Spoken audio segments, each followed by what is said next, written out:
ఈ దేశంలో కోచింగ్ సెంటర్‌లని తల్లిదండ్రులు ఇష్టపడినంత కాలం, కోచింగ్ సెంటర్‌లలో నా బిడ్డ వాడు పేపర్ లీక్ చేసైనా నా బిడ్డకి మంచి ర్యాంకులు తెప్పిస్తాడని కోరుకునే మధ్య తరగతి, ఎగువ మధ్య తరగతి ఉన్నంత కాలం ఈ కుంభకోణాలు జరుగుతూ ఉంటాయి. దేశంలో అసలు గేమ్ నడుస్తున్నదేంటంటే, రాష్ట్రాలలో పరీక్షలు పెట్టి, ఎంసెట్‌లు పెట్టి, తద్వారా సంపాదించుకునే సంస్థలకి నీటొచ్చాక, జేఈఈ వచ్చాక పెద్ద సమస్య అయిపోయింది. ఏంటంటే, దేశవ్యాప్తంగా అనేటప్పటికి ఈళ్ళ ర్యాంకులు మన తెలుగు రాష్ట్రాలను చూస్తున్నాం. ఈళ్ళ ర్యాంకులు ఎక్కడో ఉంటున్నాయి. చివరికి దేశంలో జరిగిన నీట్ పరీక్షలో రాష్ట్రంలో మా వాళ్ళకి ర్యాంకులని చెప్పుకునే పరిస్థితొచ్చింది. కాబట్టి వీళ్ళ ఉనికి వీళ్ళు ఎన్ని వేల కోట్లైనా తగలేస్తారు కోచింగ్ సెంటర్‌లోళ్ళు వీళ్ళు. స్టేట్స్ వైడ్ నిర్వహించుకోవాలని కోరుకుంటున్నారు వీళ్ళు నంబర్ 1. వాళ్ళ ప్రోత్సాహం ఉంటది. అదే సందర్భంలో రెచ్చగొట్టే శక్తులు. ఇప్పుడు ఈ నీట్‌కినూను ఈ ఎవడైతే ఈ ఉమరు సర్జిల్‌కి ఏంటి సంబంధం? వాళ్ళకి మద్దతుగా నినాదాలు ఎందుకు చేసినట్టు అక్కడ?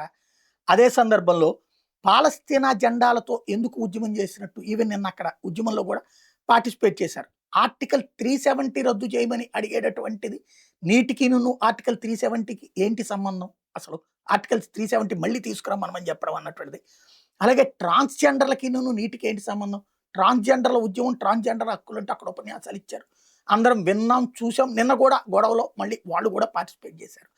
అట్లాగే విదేశాల్లో ఉన్నటువంటి ఏది సిటిజన్‌షిప్ అమెండ్మెంట్ యాక్టు, ఎన్ఆర్‌సీల గురించి అక్కడెందుకు ఉపన్యాసాలు వచ్చినాయి? దానికి నీటికి అసలు ఏంటి సంబంధం? అదే సందర్భంలో సనాతన ధర్మానికి వ్యతిరేకంగా నినాదాలు, ముస్లిం ప్రధానమంత్రి కావాలి, క్రైస్తవ ప్రధానమంత్రి కావాలని ఉపన్యాసాలు, దీనికి నీటికి అసలు ఏంటి సంబంధం? అదే సందర్భంలో అల్లా పేరు మీదన పిలుపునిస్తున్నాం అనే మాటలు ఎందుకొస్తున్నాయి? అలాగే హిందూ దేవి దేవతలను దూషించడం ఎందుకొచ్చింది? అలాగే కేజ్రీవాల్ ఎందుకు ఇందులో ఇన్వాల్వ్ అయ్యాడు? పంజాబ్‌లో పేపర్ లీక్ అయిన చోటన అక్కడ ఉన్నటువంటి బాధితుల పక్షాన్ని నిలవకుండా అక్కడేమో లాఠీ చార్జ్ చేపించి ఎందుకొచ్చాడు?